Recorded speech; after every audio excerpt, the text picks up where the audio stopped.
ঝগড়া করার শখ মিটে গেছে আর করবে কখনো ঝগড়া, এসব বলতে বলতেই কিন্তু আমি এখানে শুরু করে দিয়েছিলাম। আমার মাথায় হট করে একটা শয়তানি বুদ্ধি চলে এসেছে, তো আমি করছিলাম স্ক্রিন রেকর্ড।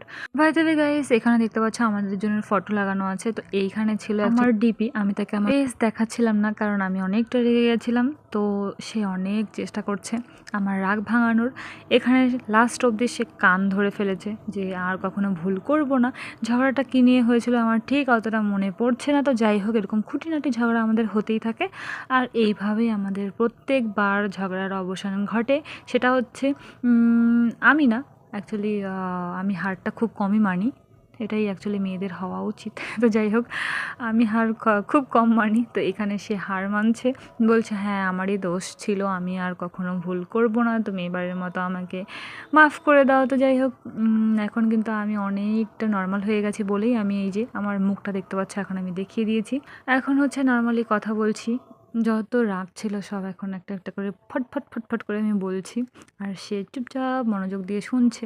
এখনও পর্যন্ত মান অভিমানের পালা একটু একটু মনে হয় চলছিল, যে আবার কান ধরছে। তো কান ধরার স্টাইলটা একটু আলাদা। তো তার মাঝখানে চলে এসেছে একটা তার বন্ধু, তো তার বন্ধুর সঙ্গে সে কথা বলছে আর আমি চুপচাপ দেখছি। এইবারে আমাদের অনেক কিছু নিয়ে এখন হাসাহাসি চলছে। লং ডিস্টেন্স রিলেশনশিপ হলে যা হয়, বাজারে গাইস আমাদের ঝগড়া বেশি দিন টেকে না, বেশি দিন বলতে বেশিক্ষণ থাকে না, অল্প কিছুক্ষণ ঝগড়া, অল্প কিছুক্ষণের মধ্যেই একদম সুন্দর করে ঝগড়া সব মিটমাটো হয়ে যায়। কিন্তু একটাই শর্ত, সেটা হচ্ছে আমি ঝগড়া করলে আমি হার মানি না। কারা কারা বয়ফ্রেন্ডের সঙ্গে ঝগড়া করো জানিও। আর এই যে দেখো, এখানেও গাড়িতে যাচ্ছে সে একটু ঘুরতে, মানে একটা মন্দিরে ঘুরতে যাচ্ছে, সেখানে গিয়েও গাড়িতেও সে কান ধরছে। আর এইখানে যে মন্দিরটায় পুজো দিতে গিয়েছিল, এই মন্দিরের একটা নিয়ম আছে, গোলাপ ফুল দিয়ে পুজো দিতে হয়। খুঁটিনাটি ঝগড়া হলে এইভাবেই আমাকে ও মানায়। আমাকে হাসানোর জন্য, আমার রাগ ভাঙানোর জন্য অনেক রকম মানে ফানি ফানি ফেস করে, ফানি ফানি কথা বলে, যাতে আমার রাগটা ভেঙে যায়।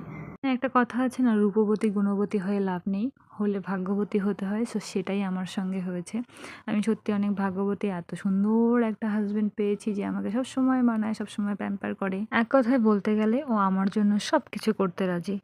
এটু